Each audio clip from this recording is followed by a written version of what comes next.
Welcome back to The Mature Male. I'm your host, Wes, a practicing psychotherapist with a focus on helping people find meaning and direction, heal from trauma, and mature through practical guidance and wisdom. Is it better to be right or to love? This seemingly simple question lies at the heart of the countless relationship conflicts. Many of us, especially men, enter relationships armed with our problem-solving toolkit, ready to fix, correct, and critique, often missing that our partner needs connection more than correction. Today, we're exploring how to move beyond the debate team mentality in relationships and develop a more compassionate approach that strengthens bonds rather than creates power struggles. Breaking free from the right-wrong paradigm that undermines genuine connection is difficult. We'll examine why we get caught in the correction trap, explore how prioritizing understanding transforms relationships, and offer practical tools for shifting from critique to compassion. What if the goal of relationship communication isn't to be correct, but to create understanding that allows both people to feel value and connected? Let's get into it. Segment 1, the principle, understanding before resolution. Our natural problem-solving instincts often backfire in intimate relationships when applied before establishing emotional connection. There are neurological and psychological reasons why feeling understood precedes openness to new perspectives. When we go into a conflict, the first thing our mind usually goes to is there's a problem, how do we solve it? That's not necessarily a bad way to see it, because that is true that you wouldn't have the conflict in there unless there was a problem to begin with. But if we jump right into trying to solve the problem, then we are missing the understanding with that person. And it's a lot like learning a new skill. Yes, you can shortcut and just figure out how to do it. But if you do not understand how to properly do it, you won't do it as well as if you understood and then did it. This is difficult for our minds to wrap around because we tell ourselves if we solve the problem, then we solve the conflict, but that's not necessarily true. The other issue is that when we lead with problem solving, we tend to, in our ego, make it the other person's fault. Then it becomes more like a court case where you start trying to prove your innocence instead of admit where you could have gone wrong. When people feel understood, they feel more safe, more trusting, more at ease, more secure. This is a counterintuitive act because you may say, well, if I don't prove myself, if I do not make certain that I am right, then I will lose. I will be the one that receives the punishment or the discipline for being wrong. And ultimately, I will have to own up to something, and it's not fair. Whatever narrative is in our mind that prevents us from wanting to understand usually comes out of wanting a deep sense of power and control. It does not feel good to admit that we're wrong and to deal with those repercussions. If we can learn to trust that the understanding of someone leads to openness, that changes both the interaction during the conflict and how effectively you resolve the conflict. There is a relationship between our need to be right and deeper issues of validation, control, and fear of vulnerability. Being right says I'm certain, I'm secure, I'm validated, I'm in control, and I'm strong. Admitting we're wrong says I'm invalidated, I'm out of control, I am weak. Therefore, to avoid dealing with those untrue yet feels true realities, we use criticism to mask those underlying dynamics to prevent us from dealing with that. A way to see it is that because all those things make us feel bad, we use critique as a power dynamic to take those negative feelings, and instead of us feeling them through the critique as the power dynamic, we project and put them onto someone else. Instead of us incurring those feelings, processing them and dealing with them and trying to understand that person, We bypass the understanding of that person and we put all of those heavy negative feelings and narratives onto the other person. Let's talk about some common misconceptions about communication in relationships. Why telling the truth isn't always helpful if the delivery creates defensiveness that prevents the message from being received. How you say something is just as important as what you say. There are limits of both brutal honesty and conflict avoidance. We're talking about two extremes here. You can quote unquote tell the truth, quote unquote tell it how it is. And just because you say something very direct and with certainty doesn't mean it's right in the deeper sense. You may think it's right factually, but ultimately it could be wrong if it negates the emotional, experiential connection and dynamic that you have with somebody. Stop having pride that is leading you to say things in a cold and calculated, direct manner. Because even if you are factually right, you are not connecting with that person, which means they are not going to be open to seeing what you're having to say. The other thing is, you are not in court. This is not someone you are trying to put on trial and disprove. This is one of the people you claim to love most in this world. Is that really how you want to interact with them? Flip that around as well. Do you feel like you are most open to receiving feedback and insight to where you missed the mark if someone, matter of fact, tells you those things? I bet if you are someone that critiques and says things how they are in an unempathetic manner, you are the same person that gets offended and over personalizes when someone gives you feedback. Those usually have a strong correlation. So brutal honesty is what it sounds like. It's brutal. It's not loving, it's not kind, and it's not compassionate.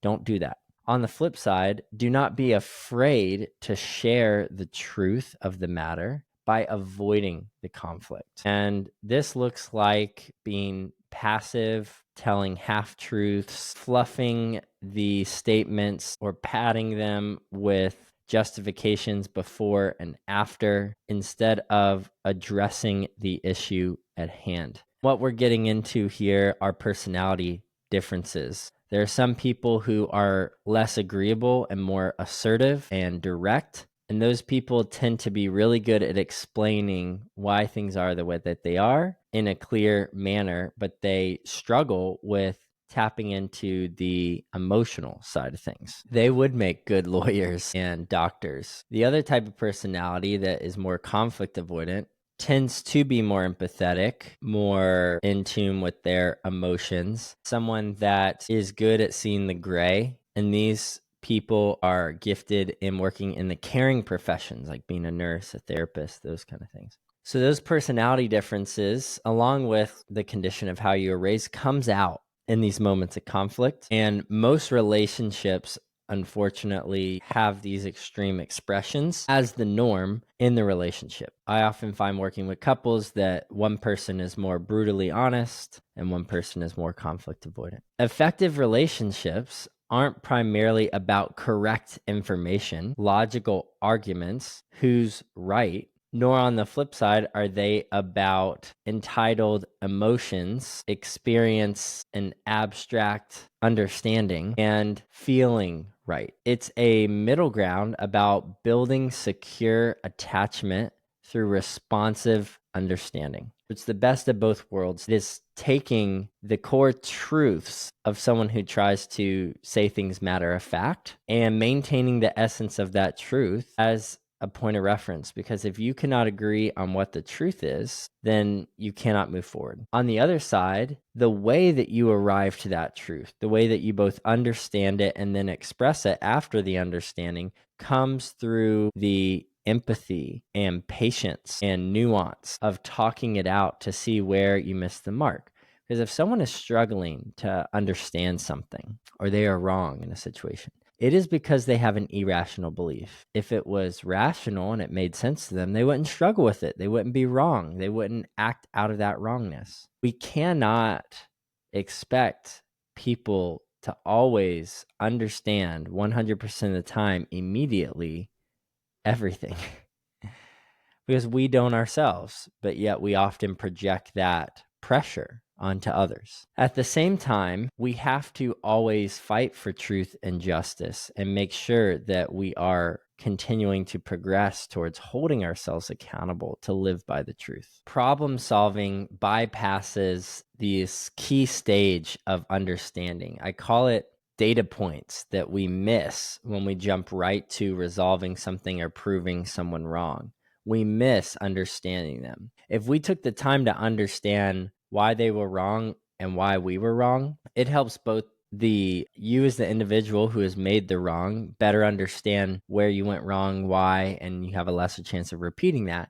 But it also helps your relationship because now you have more understanding towards that person and where they are at in the progression and growth in that certain subject. It gives you empathy and patience instead of cutting right to this militaristic, very cold and removed, get your shit together mentality. It creates a connection for you to better understand this person that you love. So let's move into segment 2 and talk about some real life applications here. I want to share a personal story about when I have struggled to admit that I'm wrong and how it turned out afterwards. So referencing those personality types I mentioned before, the brutal honesty and the conflict avoidance, my wife is the brutal honesty and I am the conflict avoidance. This is cultural. I grew up with a parent that was more passive and sensitive and did not want to address conflict. And before my dad passed away, my mom even told me that my dad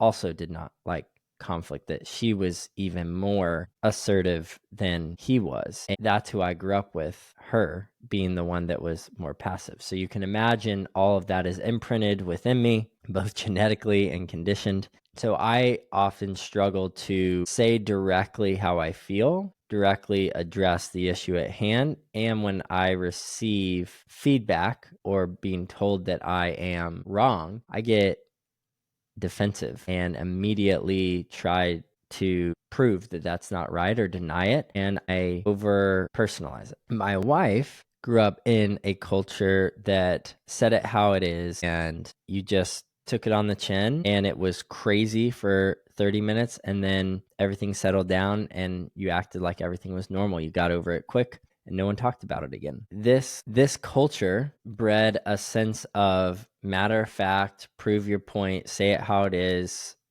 screw you, who cares, as long as you know that you're wrong. So you see those two forces at play. This is less a situation and more a dynamic where I have learned to be more direct when I have an issue and bringing that up and just saying it how it is without dancing around it or adding fluff. When she has given me feedback, I have started to take a few deep breaths and try to see where she is coming from instead of immediately point out an issue in her, which is deflecting the main point. I have started to try to truly hear her out, understand where she's coming from and giving me the feedback, understand myself. And I still need time, especially with myself, to understand where I'm coming from. That looks like asking for some more time so that I can understand. Since then, I have been more at peace. I have learned to trust her that she has my best interest. She's not just trying to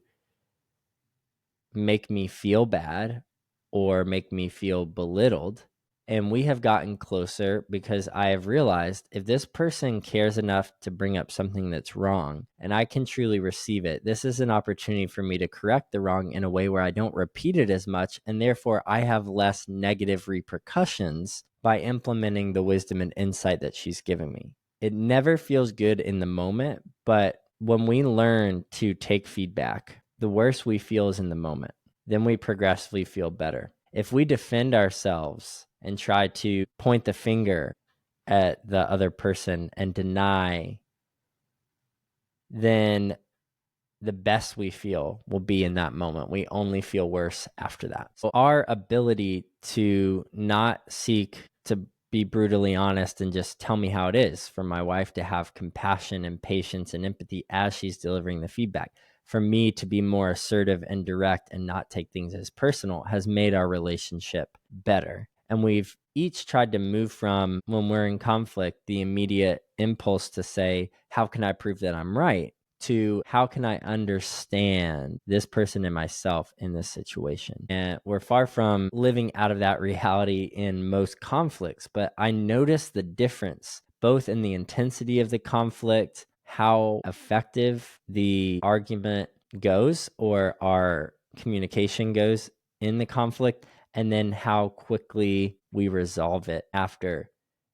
All is contingent on our approach from trying to be right to trying to understand. Let's talk about the male coaching orientation. Many men fall into this archetype of trying to be the helper or fixer. I have a buddy I actually call Coach Joe because without even realizing it, when we are in discussion about something that we're both learning about or curious about understanding more, he will end the discussion with a life lesson. And I always tell him, you're putting your whistle on, you're trying to coach us here, and it's a good laugh. But on a deeper level, many of us do give into this archetype.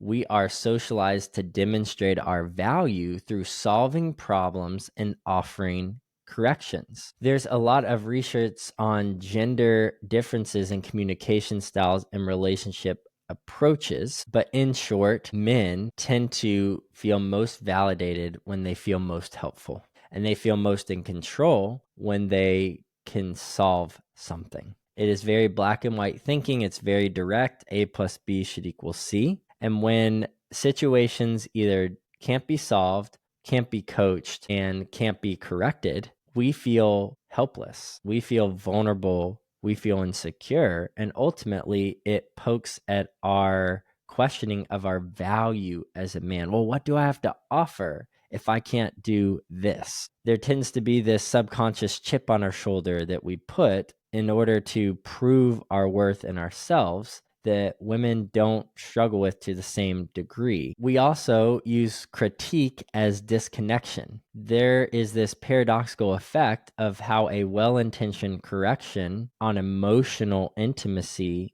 and trust creates disconnect. We may come into a situation and think, if we speak to how my wife shouldn't be sad, or my girlfriend can move through her anger or anxiety by doing this or that, we are missing the intimacy and trust with that person. The well-known joke is that when a woman expresses what she's going through or dealing with, she is often met with the man not truly understanding, but immediately trying to tell her what to do to not feel that or to resolve that situation. There's a funny video that I will put here in the show notes that speaks to this that is just hilarious. Here's a picture of it. The whole trope is that this woman is just expressing some sort of hurt and pain. She has a nail in her forehead, and the man is trying to suggest you should pull it out, you should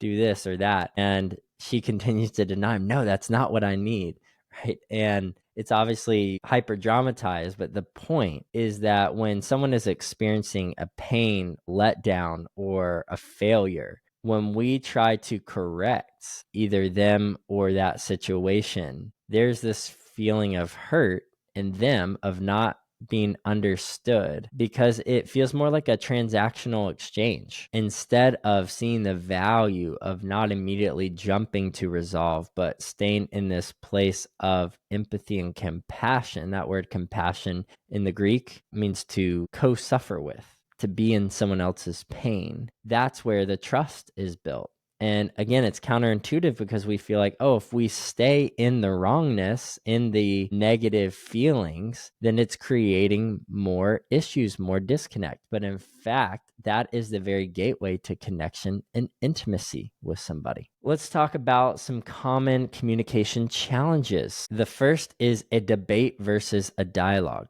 Taking adversarial position creates zero-sum games where someone must lose. When we prioritize a need to be right, we therefore create an enemy in a sense. We create competition, we create hierarchy, and ultimately that is disconnect because we are boxing off, we are separating ourselves, we are saying, I'm here and you're there. And it creates a need for someone to lose. We live in a culture that says there cannot be two winners. Someone has to lose. Someone has to bow down to the ultimate winner. In this hyper-competitive environment where we scratch and claw our way to the top is not only toxic, but it's ineffective in how we go about resolving conflict, because this person is not your debate partner.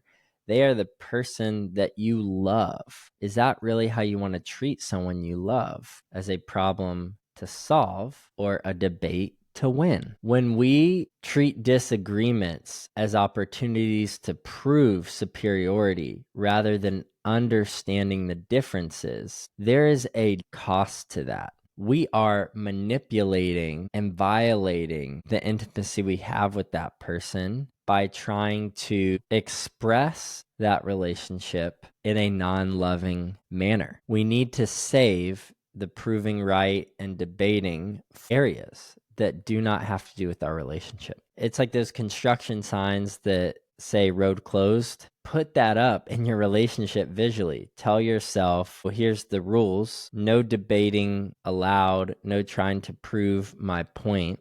Because proving your point is different than sharing your point. Proving it says I need to justify and show the value of where I'm coming from in a way that disproves the other person or invalidates that other person. Sharing your point simply says it's not about right or wrong. There's a little bit of right, there's a little bit of wrong, but ultimately I'm sharing my point because I am wanting to be understood in where I'm coming from in a way that helps us connect in a deeper manner. Stop playing the zero-sum games where trying to prove yourself or that other person trying to prove themselves creates winners and losers. It gets us into this defensiveness cycle. We can get into a tendency for critique to trigger protective responses that prevent actual understanding. Defensiveness functions in both the critic and the criticized. As the critic, we are disassociating from our emotion and calling out the worst in someone else in a non-loving manner that feels more resentful and judgmental. And as the person who's criticized, we are hearing not you did something wrong, but now you are someone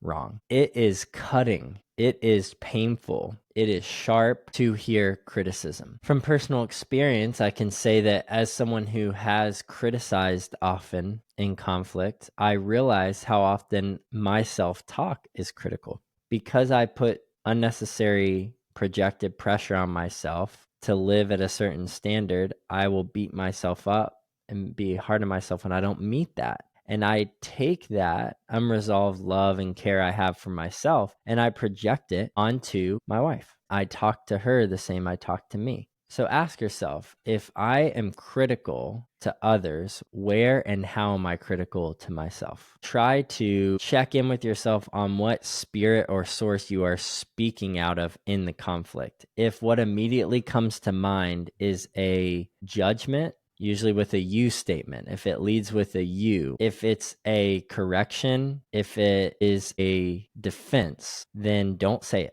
Pause and ask yourself, how can I use I language? How can I use responsibility and self-reflection to look within myself to see where I missed the mark? Or instead of criticizing someone, let me ask a question. So replace the judgment cast with a question asked. Let's move into segment 3, some practical tools and applications. First, the empathetic pause practice. Going off of what I just mentioned, this is a structured approach for interrupting the critique reflex and creating space for understanding before responding. You want to have a set of questions and a mandatory pause, no matter if you feel like saying a critical statement or not, because the odds are it is almost always better to take the pause, to think through, and then to share out of a more grounded, loving, and aware manner, instead of jumping right into responding, even if you don't feel like you're going to be critical in that moment, chances are some of that criticism will slip in and slip out. You want to resist that desire to lash out by pausing, reflecting, asking where you went wrong, or you can share your experience, or where you can better understand someone else's by asking. Avoid the urge to correct. That is not the time to do so. Next, the validation pathway, how progressively building connection through acknowledging your partner's experience without necessarily agreeing with their conclusions. I'm going to provide some guidance here for how you create validation. I'll do a full video later, but for now, within the disagreement, it'll look something like this. Let's say the disagreement is over the dishes. Your partner, your wife, your girlfriend was supposed to wash the dishes by the time you cooked dinner, and that didn't happen. They were left in the sink and they're dirty. The way you would ineffectively approach that is to walk into the other room where she is and start blaming her. Why didn't you do the dishes? You said you would do the dishes. If you really cared, you would have washed them by now. It's not that hard. You need to do them now. Scratch that and replace it with, you notice the dishes are unwashed. Take a few deep breaths. You acknowledge where you're at and what you feel. Okay, I feel frustrated. I want to blame her and I want the dishes to be cleaned. So you walk into the other room and you directly state the facts. Hey, I noticed that the dishes weren't washed yet and they're supposed to be by dinner time. Can you tell me why? And she tells you, I had a really busy day at work. I haven't been able to get to them. I'm sorry. I can get to them in 10 minutes. That avoids the conflict altogether. But let's say she is stressed from work and says, sorry, I'm not able to get to them. Instead of trying to coach her or correct her, validate. Hey, it seems like you're pretty anxious and stressed from work. Sounds like you got a lot going on. Makes sense on why you weren't able to get to the dishes. Lord knows I've had those days. Can you tell me when you may be able to get to them? You are trying to understand and empathize with where she may be coming from in a way that trusts her and gives her the benefit of the doubt. Instead of the criticism, which does not trust and does not give the benefit of the doubt and assumes the worst. That's what it's doing at the core. So try to empathetically understand, to validate where that person is coming from. Try to show curiosity instead of saying, how can I prove that she's wrong because I already know that she's wrong? Work on a curiosity to say, I could understand more of why she's wrong or where she was coming from. And instead of making that criticism, replace it with a curiosity of trying to observe and understand your partner's perspective rather than immediately forming a rebuttal and speaking for them and why they're wrong. That's what you want to lead with. Ultimately, it's this emotional translation process where once you identify and acknowledge the feelings through the curiosity and the validation beneath the experience and position of where someone is coming from, it will help your partner feel more understood at a deeper level, and you will be able to more clearly and quickly name their experience in a seemingly logical discussion. Again, if it was rational or clear, they wouldn't struggle with it. They wouldn't disconnect from the right action. Part of connecting in all of this is you helping them understand for themselves where they missed the mark, where they were wrong, or you being open to reflecting on the same for yourself instead of immediately getting defensive and trying to assume that you could never be wrong. So let's talk about how to transform some of these critical patterns. This happens through compassion development. The way that we stay connected in a conflict is cultivating a genuine care that makes spaces for differences without needing to correct them. You understanding someone is not enabling them. It's not getting behind their experience as right. It's getting behind their experience as real and having happened. So the way that you address genuine issues together is by resolving them out of the already established connection that you have with that person. It seeks to see the level of connection that you have and out of that place resolve the conflict. Now, this is different based on the relationship stage you're at. If you are having a conflict with someone you are just starting to date, there's not enough trust, connection, and rapport built to be able to go into this with a more intuitive sense. You do need to have your guard up. You do need to ask for more time. You do need to think through things more because you don't know that person well enough. They don't know you. And that connection is too rocky to assume or intuitively express and jump into things without taking more time to prepare or to be patient in understanding where you're coming from. If you've been dating for a while, there will be this tension where at times you feel like, I trust this person because I love and care about them, but we're not quite at that stage of seriousness where it feels like we can go all in on the conflict. So I'm holding the cards close to my chest and I'm a little hesitant and we're missing the mark a little. Versus the last stage of marriage, there's more room to fully be yourself, to feel safe enough to just let it out and say it. Now, it doesn't make it right, but it just means that the relationship connection has been established and is strong enough through this seriousness of commitment within the marriage